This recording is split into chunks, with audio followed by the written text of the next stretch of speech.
What is up, YouTube? So we are here with the 87 El Camino that is next on the schedule for a LS swap.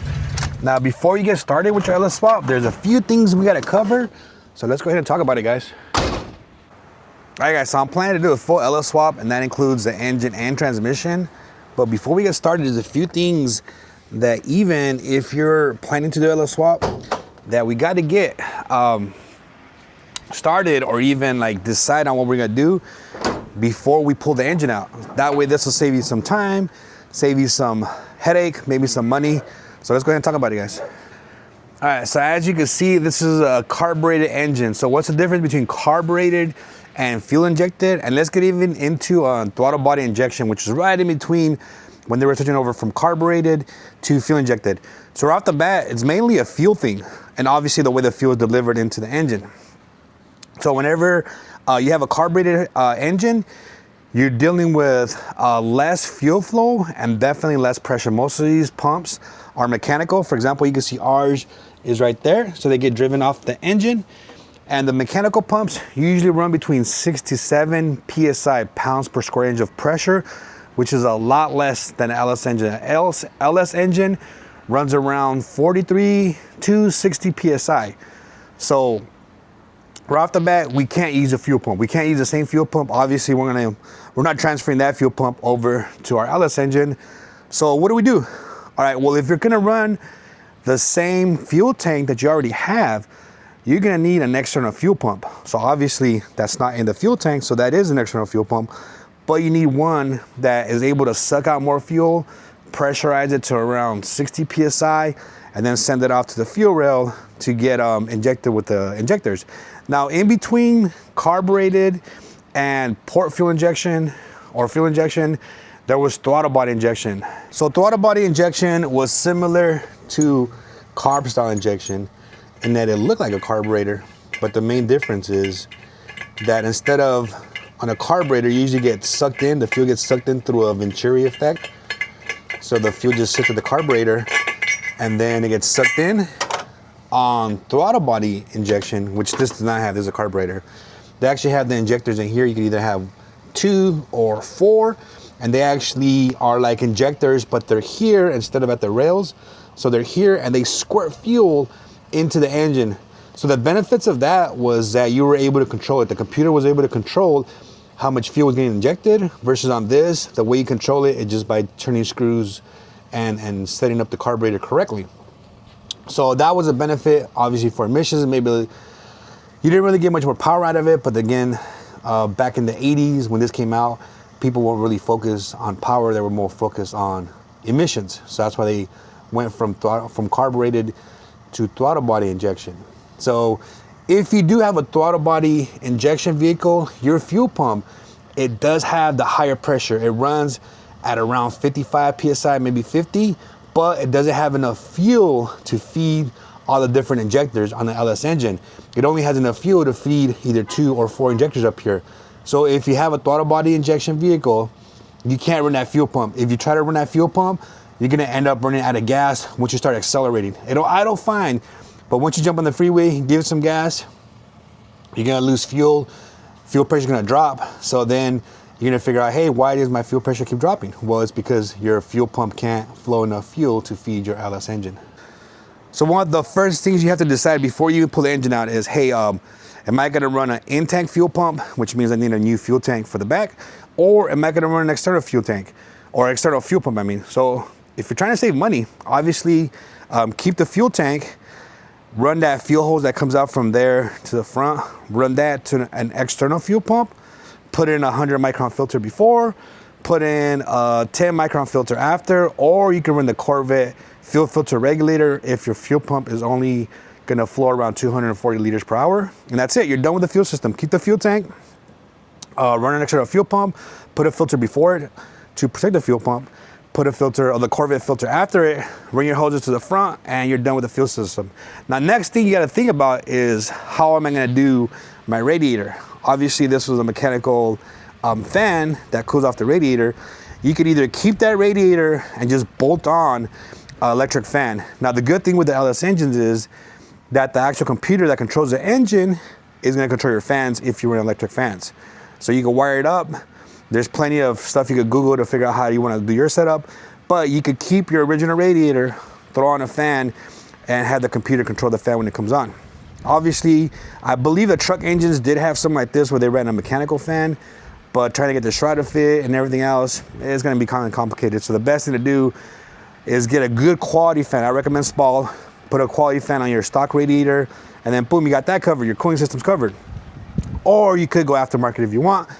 The choice is up to you. Depends on how much money you want to spend. Now, when it comes to the actual engine itself, there is going to be a ton of options you got to look at. First off, on this, the new LS engine, are you going to run it with your original transmission? I believe this one has a 4-speed.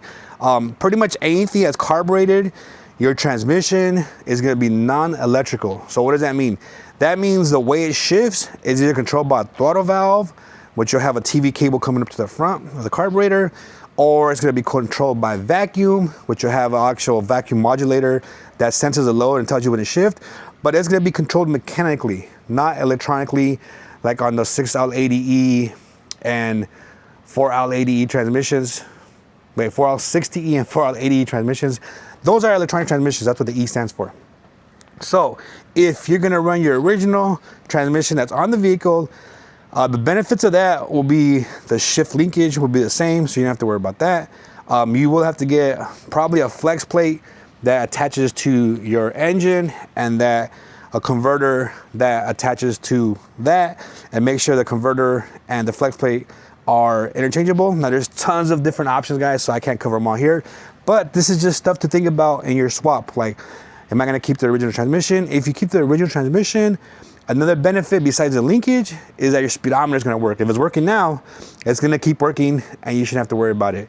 If you switch to an electronic transmission like we are, we're going to go with this 4L80E that we picked up from MP Transmissions.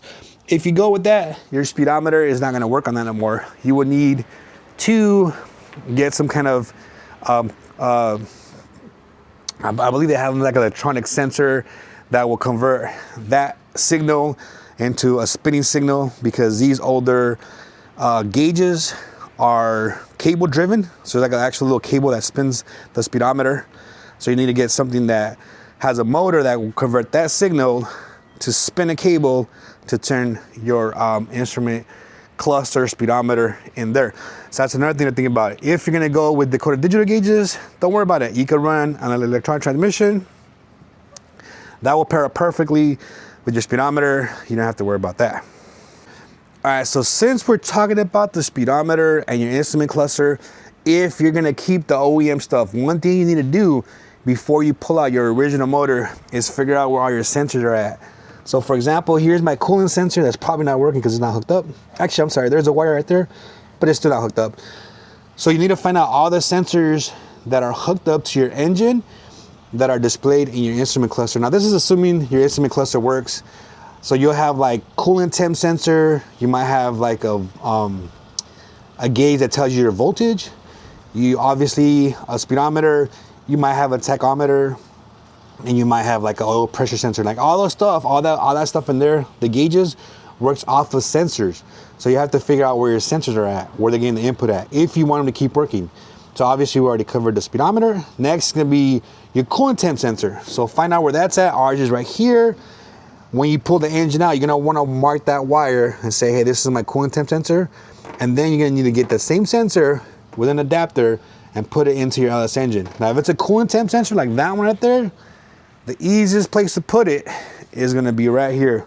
Pull that off, put an adapter in there. This is metric. Put an adapter so your sensor on there fits the adapter here. This screws in, because your other sensor would be here, and that's gonna be for your engine control module, your ECU, whatever controls your engine is gonna get the input from this. But if you want the input to your gauges, you're gonna hook yours up to here. In case you don't know, this is LS engine. The heads are identical. So this head, you see it towards the left side, the sensor port. On this side, it's towards the left side, the sensor port. It's just plugged up because on the LS engines, we only need one input. So next, if in your instrument cluster, you have the oil pressure sensor or a gauge that shows you your oil pressure, you're gonna have to figure out where your oil pressure sensor is at, which is most likely back here towards the rear. It's usually back here.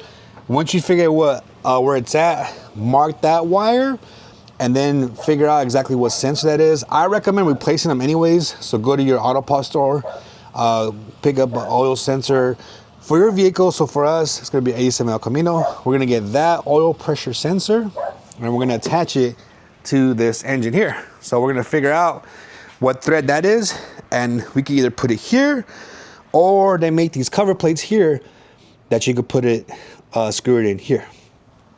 Now, this sensor here, it will provide an input for your ECU, but it's not needed. It's just like an input, it's just information.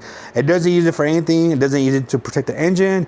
It doesn't use it to make sure you have fuel pressure or oil pressure before it cuts off the spark. Nothing like that. All it is information. So it'll display it on your LCD screen or on your whatever computer you're using. It'll display the pressure, but it's not really needed on this engine here to run. It does need the coolant sensor.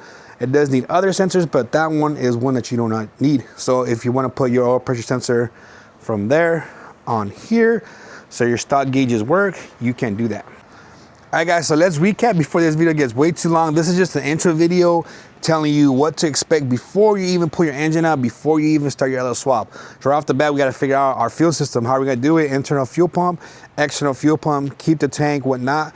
We got to figure that out. Next thing we got to think about is our cooling system. Are we going to reuse the radiator? Are we going to run electric fans? Are we going to get a whole new unit that just drops in, built specifically for LS engines? Next thing we're going to figure out is our gauges. Are we going to keep the original gauges? We got to figure out how to make sure they keep working. Or are we going to swap out to like the digital gauges or some other brand, maybe Autometer, something like that. Once you figure that out, also we got to figure out transmission. Are we going to keep the original transmission that came with the vehicle, or are we going to upgrade to electronic transmission? So once you figure all that stuff out, then you can start ordering parts, figuring out what you're going to do with your LS swap. There's obviously pros and cons to each one. Even your engine, are you gonna get a used engine, a crate engine? Now, any parts you guys need for your LS swap, definitely hit up Pro Tooling Restore. That's where we got our engine from. That's where we got most of our Holley parts from. Hit them up.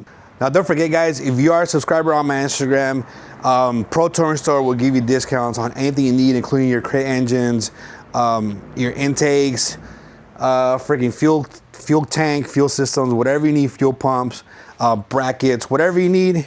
He's got you with the discounts. So make sure if you guys need help with your LS swap, subscribe. It's the best 20 bucks you'll ever spent. Now, if you're gonna pick up a transmission and you're gonna go with the automatic, definitely hit up MP transmissions. They build some of the best stuff around. Like I said, I've used a transmission for my Chevelle. I've used one for my 1,000 horsepower truck. No issues at all. I daily drive these cars all the time.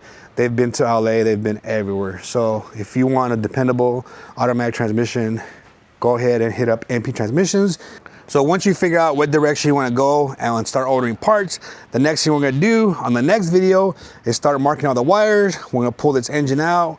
We're going to clean up this entire harness, and then we're going to start doing the LS swap. All right, guys, so this is just an intro video. So again, you have a lot to think about when you start your LS swap. So make sure you get all that stuff in order, because you don't want to pull the engine out and then it's sitting here for like months or even years, and then you just lose interest. All right, guys. As always, if you guys have questions, comment down below. Definitely, if you guys need help with your LS swap or you got more specific questions, reach out to me on Instagram. Make sure you subscribe, and I got you covered. Like, I've had plenty of people subscribe, and we got their stuff done within like weeks. Don't sit around wasting time on Google, going to like Facebook, different pages where you get all kinds of different answers, and half of them aren't even correct. So again, guys, stay tuned. The next video, we're gonna be pulling this out. We'll catch you guys on the next video.